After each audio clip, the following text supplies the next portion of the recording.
in Trinidad and Tobago. We've welcomed many young people to the program before. We've had them as commentators on AM Prime. We've also had them on Talking Points, and it's something that we are going to get more and more involved with in the year ahead. But this morning we are asking the questions. Well, it's a question I've asked, but one individual actually had a lot of courage in writing this column questioning what a young political voice is prepared to do. I'm speaking about former national and regional youth parliamentarian Kris Hosein. He's with us in studio. Hello there, welcome to the program. Thank you for having me. Good morning. Good morning. Of course, good morning to Trinidad and Tobago. Well, I read your column and I must say that it paints a very deep picture, as light as it may have been compared to what the conversations you would have had with your fellow peers or your colleagues. It paints a picture that even I have heard of young people speaking to me about their frustrations, their anxiety associated with TNT's future because of our political situation. What has really been said to you? What have you realized or digested more and more in your conversations with your colleagues and peers? That no one is speaking to us, no one is engaging us. And I want to say that we need to understand a few things, that there's a Generation Z, and generation, I know that there's also other generations before and to come. But of course, we have looked on in this country in the past decade, and I'm just using the past decade for now. And what we have seen in this country is a type of political style that we don't subscribe to. And so the target voter, in my respectful opinion, has not been us. And I'll tell you something, and you know this, and of course our country knows this, that we are not a generation that is interested in race. Mm-hmm. We are not a generation that is interested in old talk. We are not a generation that is interested in popular opinions. And for the past decade, we have been insulted with that type of politics in this country. And so, as I explained in my article, what we wish to see is something new, something fresh, and something different. And I know that the popular view is, well, we would like a new party, we would like a third party, we'd like younger persons involved. But the fact is, when we look in our country, historically, there are two main political organizations, that is the People's National Movement and the United National Congress. And if we're very honest and fair, they both have contributed to national development in this country, and I'm not going to take that away from them. Mm-hmm. But where we are today, and I just want to zone in on crime, that is not normal. And as I said in my article, we have heard of young persons, young children dying and riding a bike. Could you imagine that? Yeah. Could you imagine that? And we flip through the newspapers, we scroll through social media, if that is how you get your news in this country, and we act as though it's just the new norm. It's just another statistic. That is not normal. And so we must be able to get to a place where we could speak about real crime fighting policies, not have one blame the other because they can't meet for crime talks. And I just want to touch on crime, because we could go all over in this interview, but of course time would not permit that. So no one is speaking to us right now, and the younger persons on both the PNM's bench and the UNC bench, I expect better from them. They ought to know better. Their political style is supposed to be better. And so I put them on notice. You speak about putting them on notice. We get into that a bit later on. You speak about political style. What political style would actually appeal to young people? Because I know you mentioned, we're not subscribing to the old type of politics that delves deeply into race. We're not into that sort of divisive politics. But what sort of politics or political ideology would young people subscribe to now? Of course, nation-building conversations. When you speak to Trinidad and Tobago, we must feel included. And not just the younger generation, but everyone. Because you're not leading only your base in your political organization to ensure that in an internal election you remain the political leader. That's not who you're speaking to. You're speaking to the country. Because understanding fundamentally whether you are the prime minister or the opposition leader, you represent all of us in the job that you do. And this is a job. Never forget that. And when I look on the type of style that I would like to see, I like to see real productive conversations, at least in the parliament. Real policy makers. And time would not permit us to get into it, but we need to have discussions about renewable energy. Real conversations, not popular opinions, not make a post on social media, have it go viral and make us believe that you're doing something. Because we're just at the PR stage. I want to have real conversations about that. And AI, how is AI going to impact the labor force? And those are the kind of, the nation building, futuristic things that we ought to be looking at right now in this country. And simply what we have right now is old talk. Do you think young people have done anything about it, or do you think young people have also added to this level of sentiment? One could argue, if you take a look at the voting turnout, it's been poor. Young people do not feel the need or the want, the desire to vote because of the type of politics. I understand that, but at the same time, if you do not vote or if you do not cast your ballot, which is your right to do so, then you are just contributing to your own problems, aren't you? I agree with you. And I think young persons, as turned off as we may be with this politics in Trinidad and Tobago, we need to participate. So I wish to agree with you, and I want to tell the younger persons looking on that you must, at every opportunity that you get, engage in the election. I mean, persons fought for this. It's our modern democracy. It's your constitutional right. And it's how you express yourself. It's the gift of choice. It's a gift of choice. But where do we start in this country? We have a general election due next year.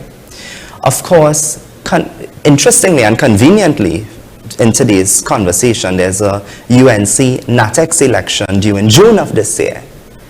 And so the UNC has an opportunity. The membership of the UNC has an opportunity to do some introspection. Where would they like to go from here?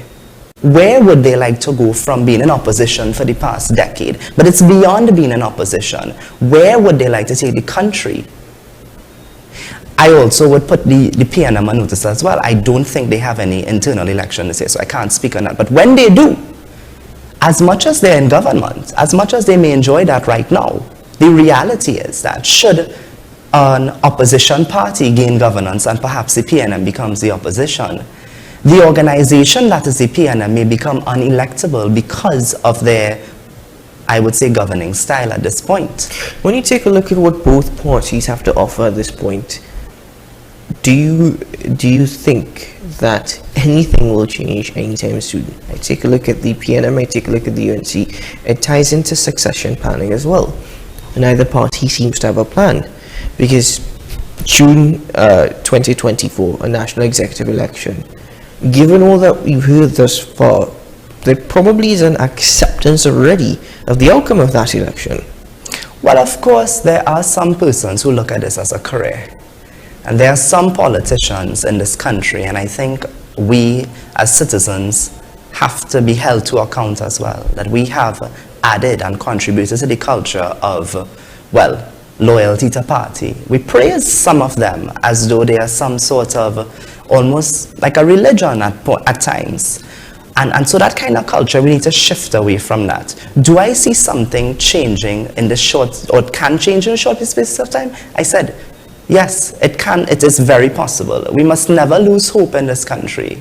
And elections, we must all participate in. I said earlier on, the UNC has an internal election, a national executive election in June, and let's see what their membership does. And when the PNM national executive election comes around, let's see what they do as well. And I want to say this because in Trinidad and Tobago, when you look at our voters, you have either PNM, UNC, swing, third party, undecided, that third constituency. I don't think, and I've seen several commentators speak on this, and I want us to be careful in how we speak about Trinbagonians. A UNC voter and a PNM voter, they are a Trinbagonian, their voice matters as well, right? So because they may belong to a party, it doesn't mean that their opinion is lesser than maybe someone who's independent. So I think we need to understand that. And so these organizations, they ought to be engaged in diplomatic, political conversations with their membership to ensure that their policies are in line with who they represent. I don't really think I see that from both parties right now. Do you see that happening from any of the other parties that have, are relatively new? For example, most recently, I think the biggest news right now politically is the alliance, it would seem, between the PEP and the United National Congress. That in itself, we can have very heavy conversations and debates about, but that's just an example of one. A second example is the National Transformation Alliance. There seems to be a split there between the UNC and the NTA, although not official. But then you have Gary Griffith, who is leading the NTA. You've got Hope, who's led by Timothy Allen-Smith. They have Steve Alvarez, Louis Lee St. Karen as the sheriff. There's an alliance now between them and the Congress of the People, a party of which everyone thought was more or less non-existent. You've got the PDP, of which is led by Watson Duke. Whether or not that party is still relevant, not in a disrespectful manner, but given the course of all that has happened. And then you have the Tobago People's Party. And there are other smaller parties as well. But what are they offering? Are you seeing anything from them? I think there's value in everyone. I think everyone, when we speak about nation building and where we want to go in a country, everyone needs to participate in this conversation. Everyone. But what we have an issue with in this country is being able to divorce policy making and debate from personality. And we have seen many politicians in this country lean more on personality, lean more on charisma politics, and that has sustained their political life. Some has leaned on their agenda, and they play to it, because that has sustained their political life. When we look at the NTA and the UNC, and I would call it a squabble at this point, it's a bit of a deja vu, right? It's a bit, when you look at the key players involved, Mrs. Prasad Bisasa, Mr. Griffith, it's a bit of a deja vu. And so, again, I say within the United National Congress, there's an ATEX election during June. Not political leader, but of course, there's democracy within the UNC. And if you look at what the UNC was founded on, was really on unity. And so they have an opportunity, again, the membership has to pay close attention to what is going on in their organization. And they have an opportunity to course correct in time for a general election. PEP and Philip Edward Alexander, I would choose not to comment on him right now. I don't think that is something worthy of commenting on right now. I think he has been a bit of a very contentious individual, especially his comments about the United National Congress. And I think you have a lot of questions to answer because, of course, we want to trust you.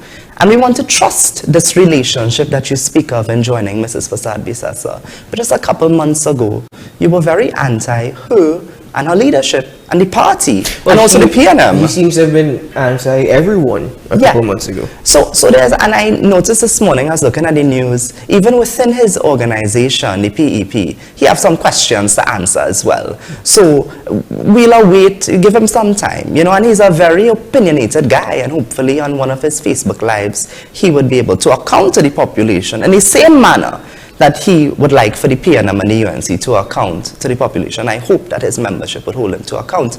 With regards to HOPE and COP, I think so far what I've seen with HOPE, I've seen something that gives us a little bit of hope, you know. These are persons of a track record and they seem to be sensible, and they're on, I mean, the conversations is very productive. But again, when we speak about nation building, we speak about everyone. So I hope that the opposition parties can get it right.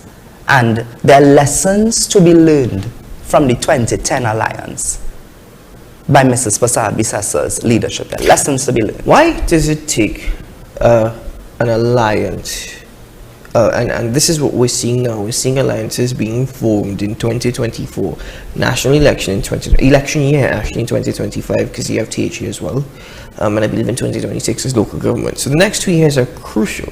Why does it take these strategic alliances, as they're being called, to bring together some level of unity, which in itself is, one could say, is disingenuous? Well, we have to look at our history, and we need to be, again, fair and honest. The People's National Movement has been in existence since 1956. So this is a well-oiled, mature political organization, and it is an institution. I mean, if we look at the last PNM internal elections, Dr. Rowley was heavily criticized for his governance style, not much of his politics, because of course your job as a political leader is to win elections. That's your job.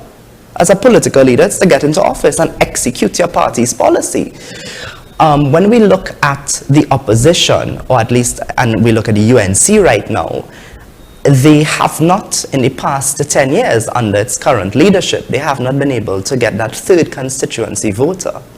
And I think that they think that by having these alliances, the alliances would be able to speak to that person. Unfortunately, look at the last local government election, 30.34%. The population did not buy into any of the parties. Even the alliance, they did not really buy into. And so, again, where do we go from here? Because we must be solution-oriented. We must have a method in how we operate in this country. We can't just say remove both of them or get a third party. That's unrealistic, right? So these are the organizations. This is what we have to work with. And so the call must be sounded not just with, well, I don't want to pay them, I want the opposition. It must be internally within the organization to shift the direction in which the organization is going. So, if we get into some more difficult questions now, the Prime Minister has hinted at the possibility that he may not go up as for the post of Prime Minister or as political leader of the PNM in 2025. This is something, by the way, that he did in 2020 when he was being sworn in. And also what he said the night of the general election win, he says on the political platform as well, that this was his last run. When we're not sure what's going to happen next year, we'll see. The thing is, with the opposition leader, no hints at all as to any change within the party. Do you think that the United National Congress with Kamla Persaud-Bissessor as the leader, currently, all things considered, have a genuine possibility of winning an election in 2025? I asked that question in the context that if we're disagreeing with political styles or the politics that is being said today, I understand that. But we have this thing in Trinidad, this saying, we don't vote a party in, we vote a party out. Yeah. Mrs. Persaud-Bissessor has tried. She entered politics as a minority, and she has blazed. She has a tremendous career. I mean, when we look at her accolades, she was a first female AG, she was a Minister of Education, she became the opposition leader at a point, then became the political leader of the UNC. Very quickly, in a couple of months, she was able to get into government, and I believe it was 2912, if I'm not mistaken. And she held the People's Partnership together for 5 years. Yes, we can debate how difficult that would have been, but it was a tremendous task. But the question I have for Mrs. Bissessor is, what more can you give? What more can you offer this country or the organization that is the UNC? And if we look at the track record in the past 10 years, I think she has done her best. And I think it's... Has she? Well, I mean, her best. Her best may not have been good enough, you know. Right? May not have been good enough. But she has done her best. I hope that these politicians are trying their best, you know, whatever that may be to them. But I hope it's their best. But of course, what more can she offer at this time? And it's not a way that get rid of she no good, this or that. It is about taking the organization forward.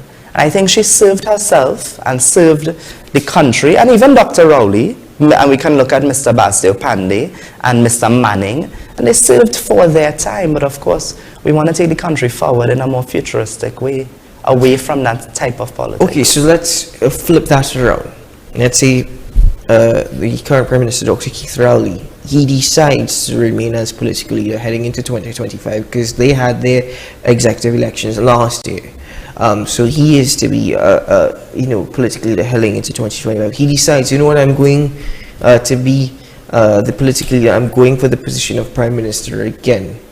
Given, as you've just mentioned, the style of politics, he's been criticized heavily for his style of politics, and not necessarily his policies, but a lack of policies. Given that on his end, but also the track record of the opposition, they will say that they won the local government elections last year.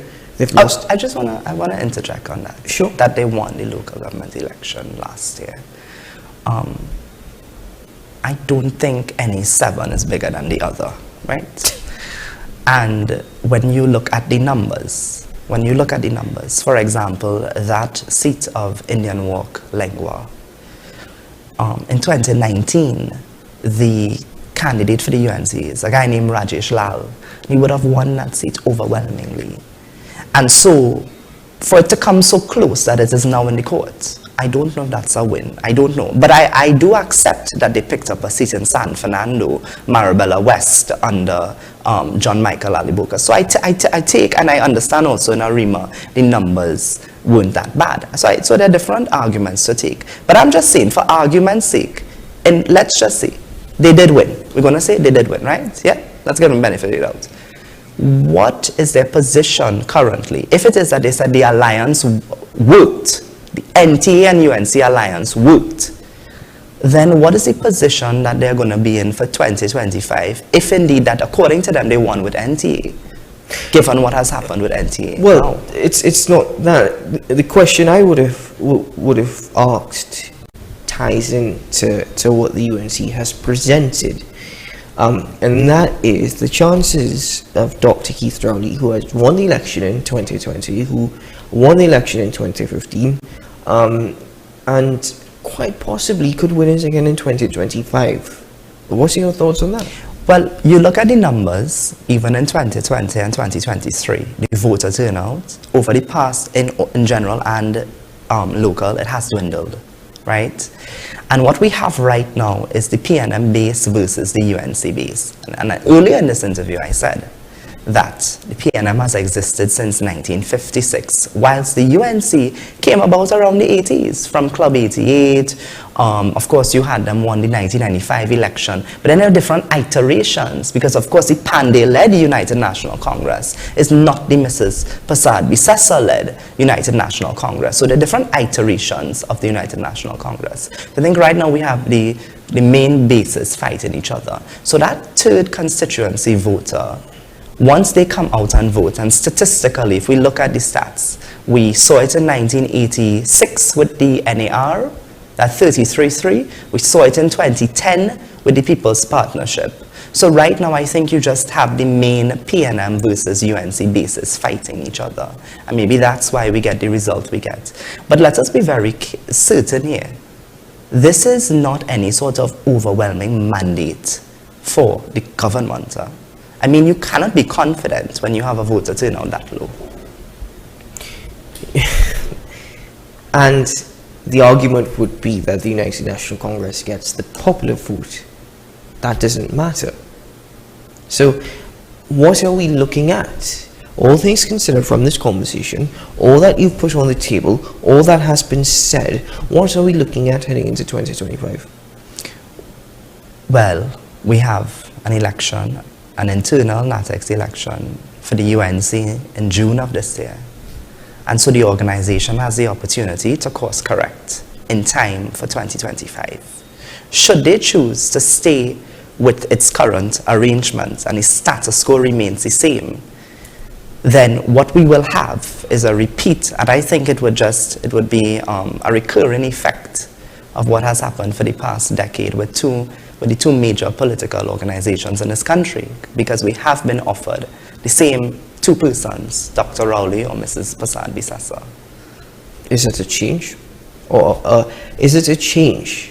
Or are either politician basically the same? I know, I think they are different political identities and ideologies, but they do lean into similar tactics in how in their campaigning at times and in their messaging. I've seen them both, and they practice the politics of their time. They practice the politics of their time. The politics of their time. I suppose that leads into a conversation part 2, of which we don't have time for this morning. But Kris, thanks so much for joining me on the program this morning, and I look forward to future commentary. As I said, we have the next 2 to 3 years are very crucial for TNT. I suppose we have a lot of conversations to get into. And I want to say thank you for having me on. I want to say Trinidad and Tobago, you have the gift of choice. Everyone, because when we speak about nation building, we speak to PNM, UNC, and the rest of all of us, everybody. So choose wisely. An election is an opportunity. Utilize it. Ladies and gentlemen, this has been AM Prime on WESN Content Capital. Thanks so much for joining me. Thanks so much to my guest this morning, Kris. Thank you very much for your time once more. And ladies and gentlemen, a lot more conversations to come. To stick with WSN throughout the course of the day.